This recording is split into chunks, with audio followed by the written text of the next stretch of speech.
So these are my predictions for Saturday night's main event 2025, and I'm going to talk, a little bit about the SmackDown episode which happened also. So let's start with the first match, which is Zelina Vega versus Chelsea Green.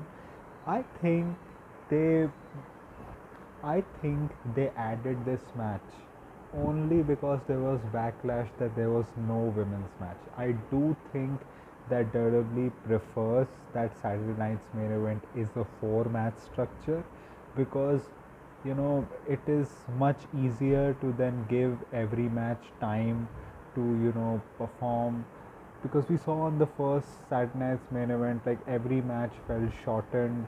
They had to hurry things up also. And the second Saturday night's main event was much better because they had a Cody Kevin segment instead of a match. And they added it because there was no women's match, and they were like, oh, we need to add something. And this was the only match that did make sense from the women's division to be added here. You could have added May yeah, the Julia and Roxanne tag against Rhea and Io here, but they did it on Raw instead last week. This feud is like we don't really have any other women in the division, so let's just put all of the mid card women we have who have been feuding against each other in this mashy feud. Like, if you take the Michin and Chelsea Green feud, like this feud has been going on for like more than 6 months, because Michin is involved in this feud along with BFAB. Like, I have not seen Chelsea Green interact with any other women aside from these 4 5 women along with the Secret Service. If she is interacted, it has been for like a return or something for like Alexa Bliss. I think they will have Chelsea win here, which I think is wrong. I think they're gonna have Chelsea win here because I don't think Zelina's win was really for something long term. It was probably for to give her a moment that, okay, Zelina, you have been here, you have been working hard, we'll give you a title for a while. Because the thing is, Zelina is not really over with the crowd. Like, they had a chance to really work with Zelina, like put her in the category of made women back in 2023 when she had that feud along with the LWO, but they didn't capitalize on it. She had a great match against Liv Morgan also, but then she just fell down the card. Like, just became a lackey to LWO, then LWO ended, and she just didn't do anything essentially.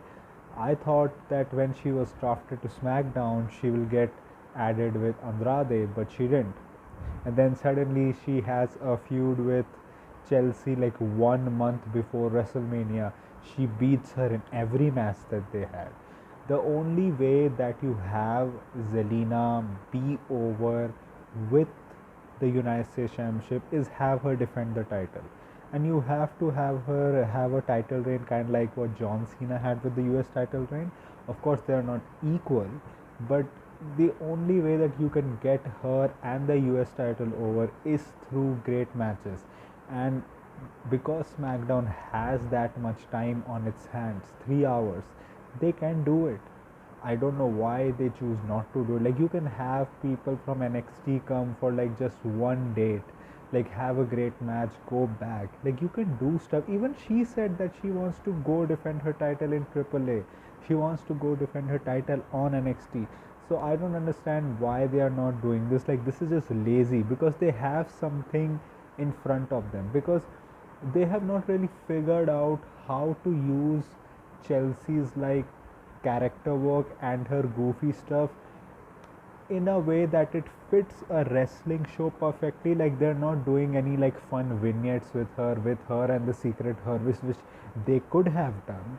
They're not doing feuds in a way that they are like entertaining feuds, which is what you expect from Chelsea Green. Nor the matches are interesting.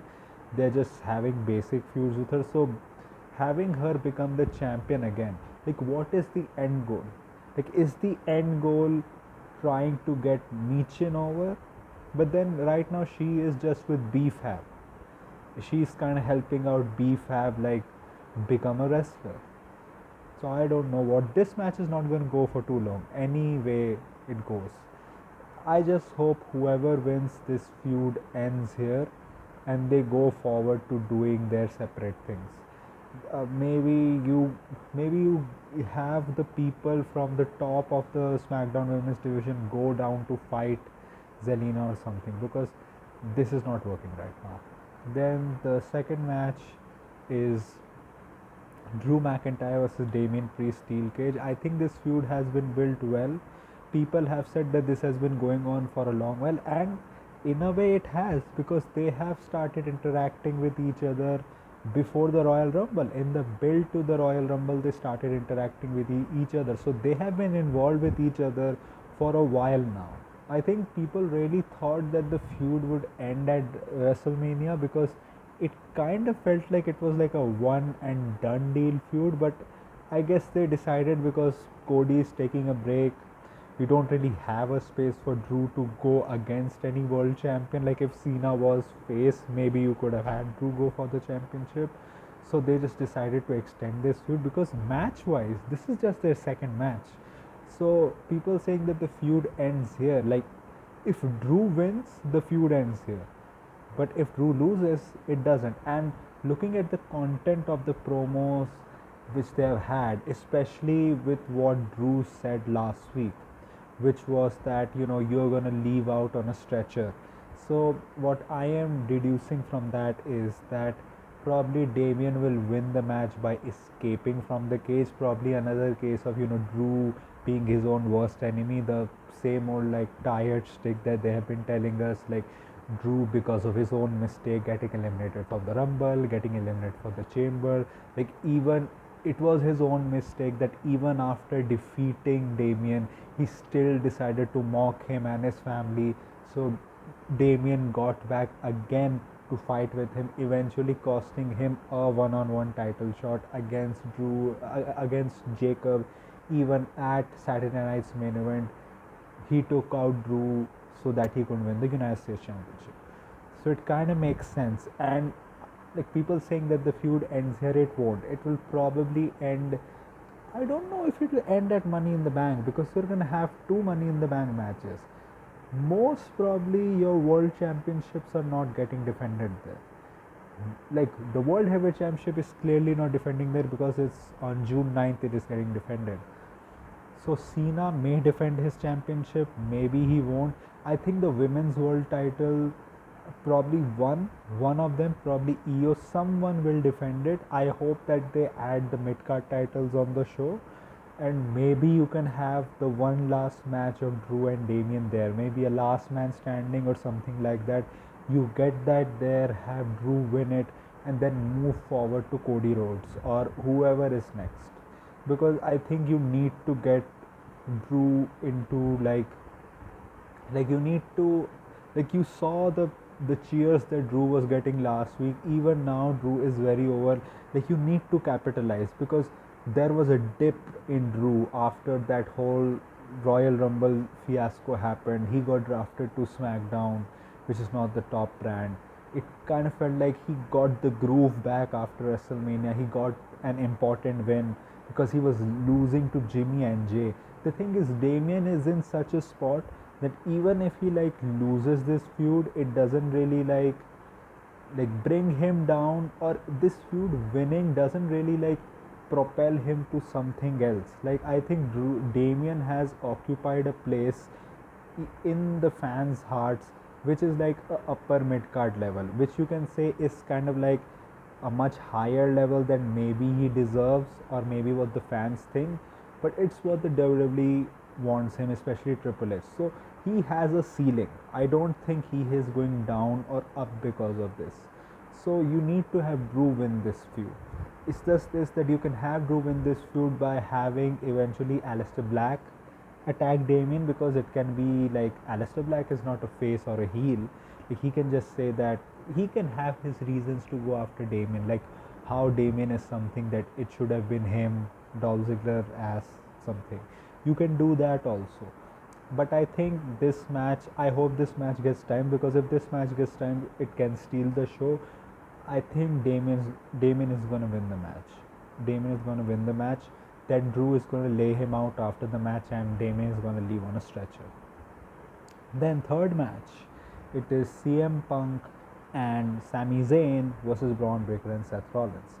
Like, people saying that they have fallen off, this has fallen off. Like, are they even watching the show? Like, this feud is getting the most reactions. Like, they're getting those reactions which kind of like the baby faces got against the Judgment Day, like in 2023, where they were getting like loud pops, and those pops are going to people like Sami Zayn, Kevin Owens, Cody Rhodes, who were like mad over at that time.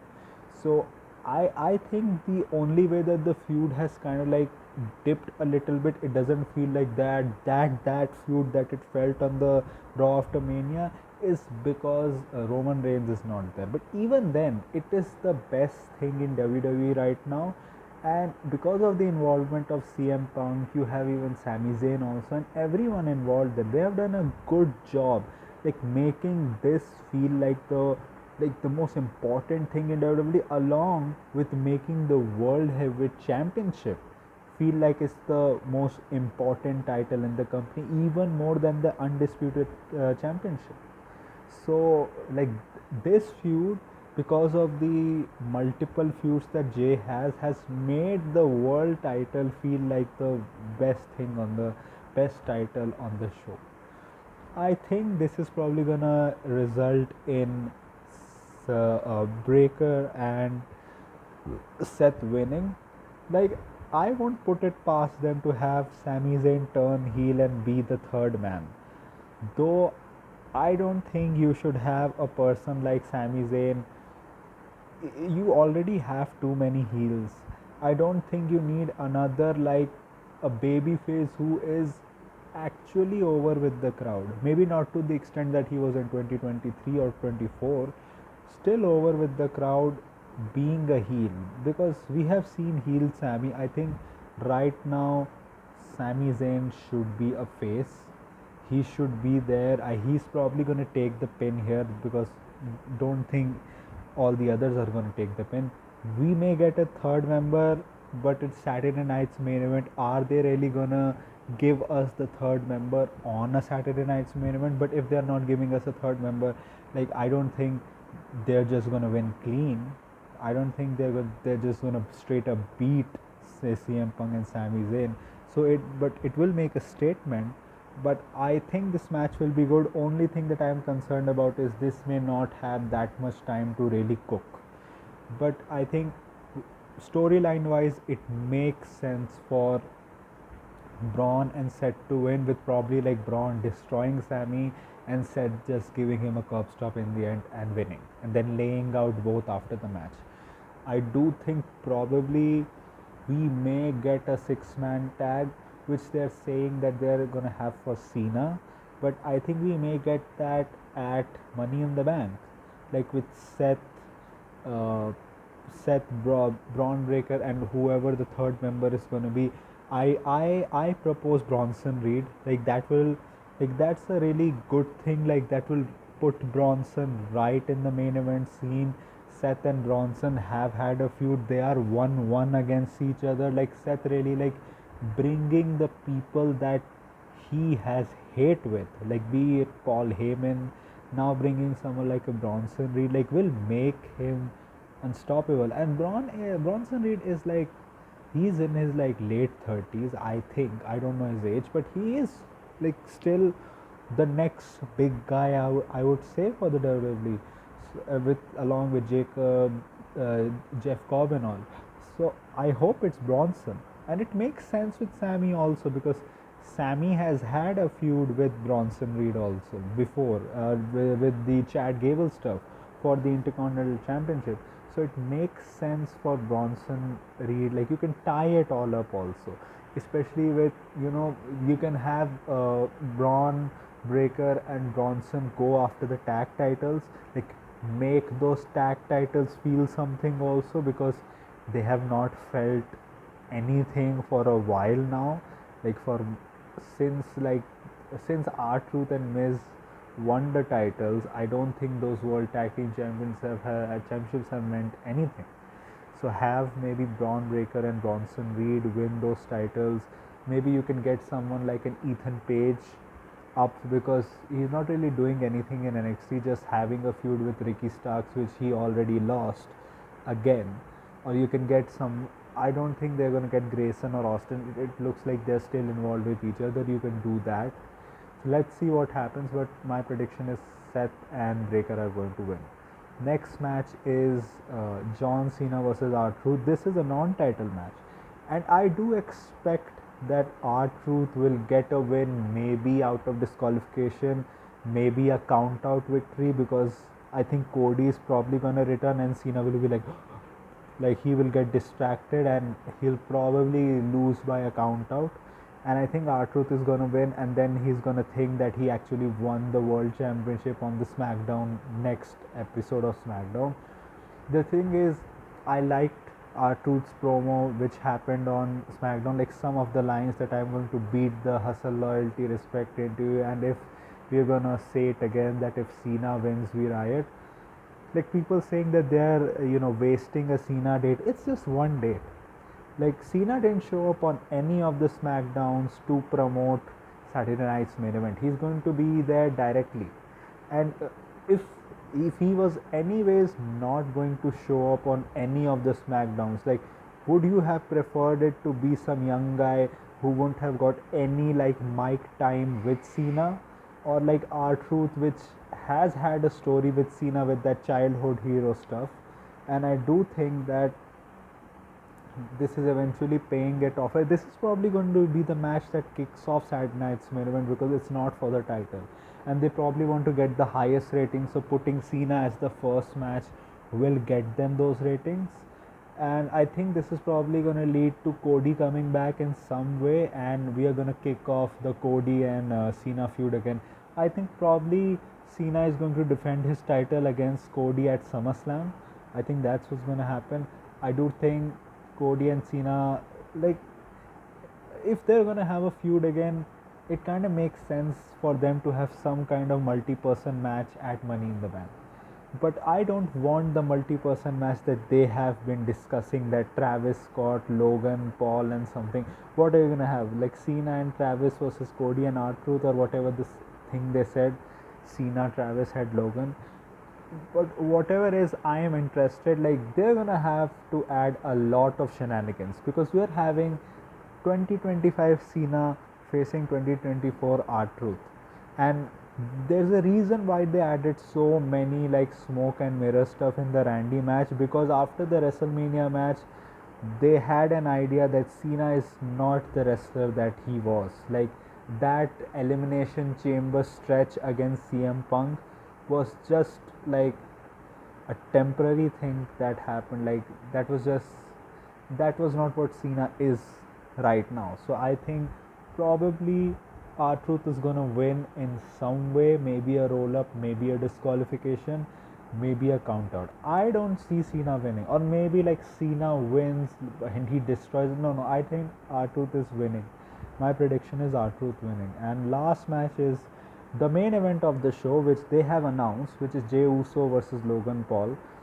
And I think no one, I say, is interested in the match, because if this was Logan, which we had at the starting against the likes of Ricochet, against the likes of Roman, where he's just a spot monkey who has no idea about using psychology in wrestling, I think it would have been fine.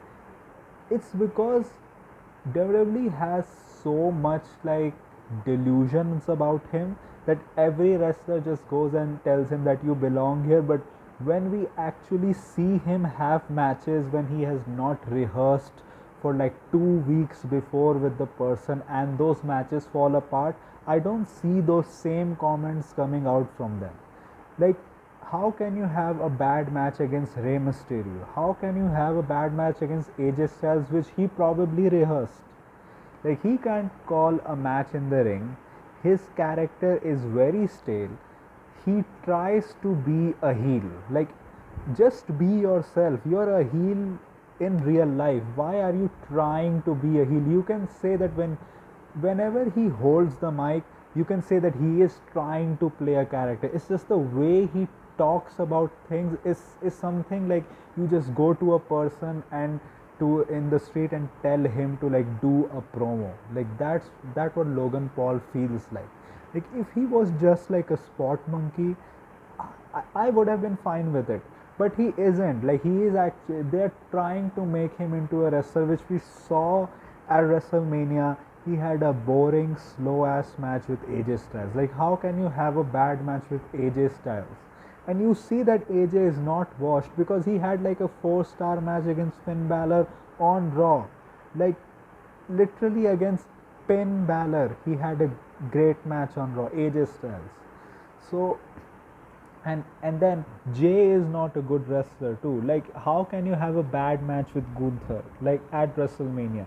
I would probably say that that was Gunther's fault also because he didn't look locked in at all at WrestleMania. Like he looked like he was just going through the motions. He was like, let's just get this done with, and that's what happened. I think Jay is gonna win this easily, and because he has a rematch against Gunther at June 9th, like the Raw after Money in the Bank, I I do think that his title reign is going to come to an end. They have done a really great job of like booking his title reign. Like they have